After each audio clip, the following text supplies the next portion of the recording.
तीन बहनों की लालची भाभी।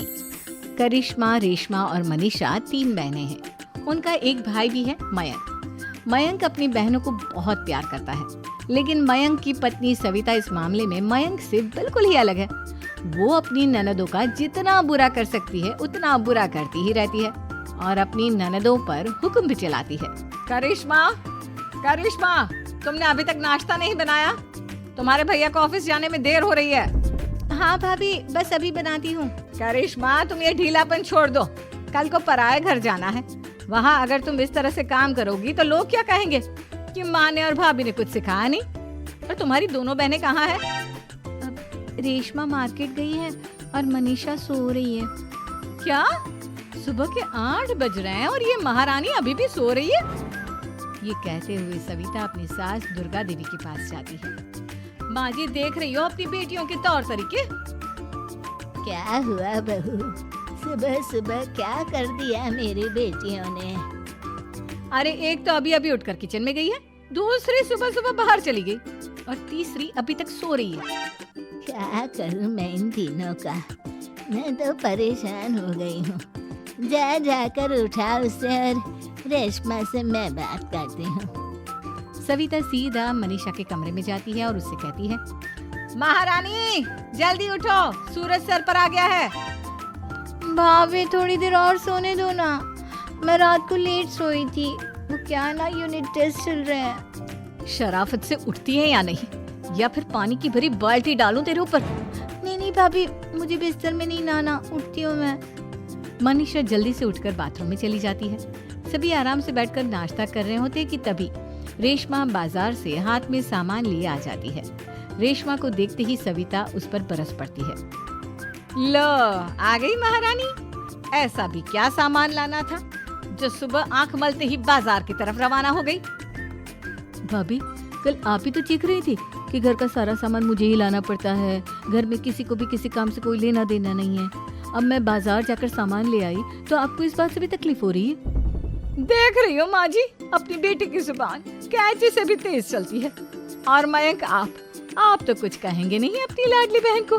रेशमा, अपनी भाभी से ऐसे बात नहीं करते। चलो माफी मांगो। भैया, मैं क्यों माफी मांगू? आप भाभी से बोलिए ना कि हम पर कम हुक्म चलाया करे।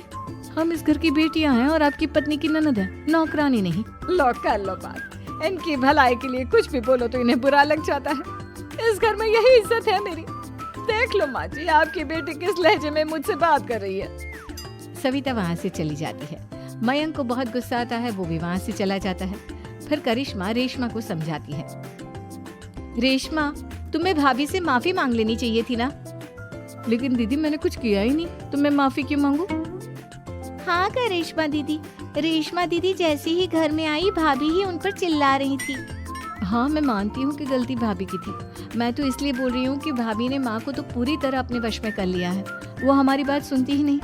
मयंक भैया हमारे लिए हमेशा खड़े रहते हैं, इसलिए उनकी बात का मान तो तुम्हें रखना चाहिए था ना।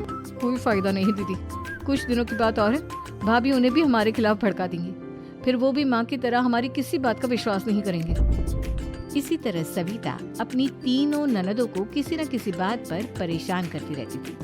एक दिन मयंक अपनी तीनों बहनों के लिए गिफ्ट लाया। करिश्मा, ये तुम्हारे लिए हार का सेट। रेशमा, तुम्हारे लिए सुंदर सी ड्रेस। और मनीषा, तुम्हें किताबें पसंद है ना, तुम्हारे लिए किताबें लाया हूँ। थैंक यू भैया। थैंक यू भैया।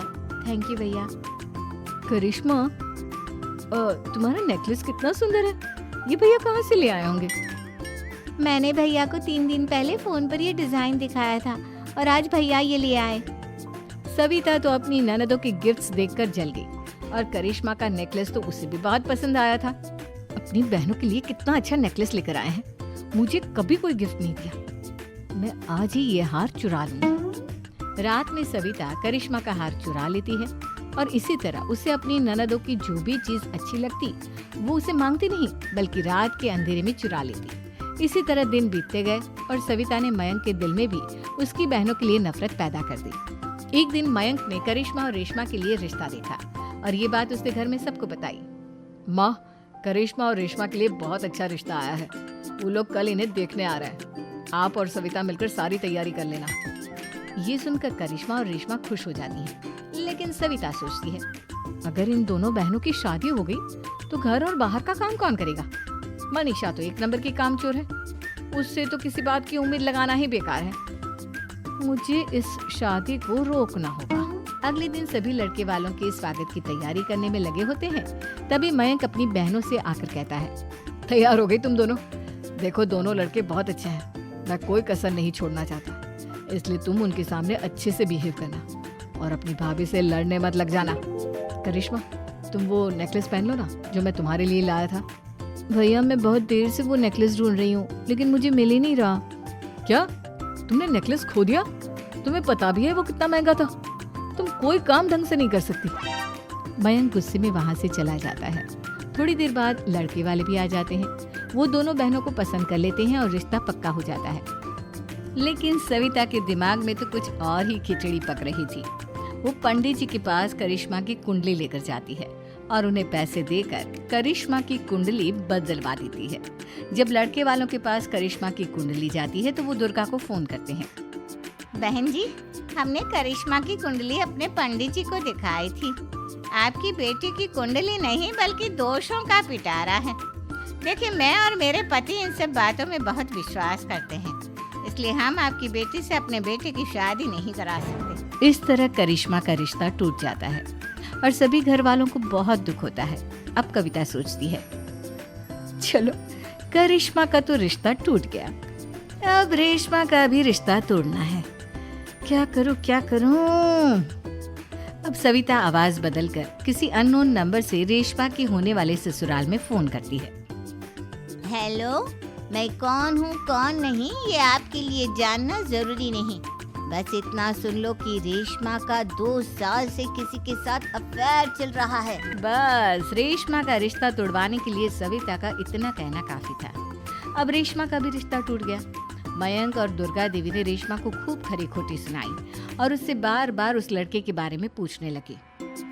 आप दोनों मुझे क्यों परेशान कर रहे हो? अरे कोई लड़का होगा मेरी लाइफ में तो मैं बताऊंगी ना, जब कोई है ही नहीं तो कहाँ से लाऊं मैं कोई लड़का? तो तेरे होने वाले ससुराल वालों को फोन किसने किया था?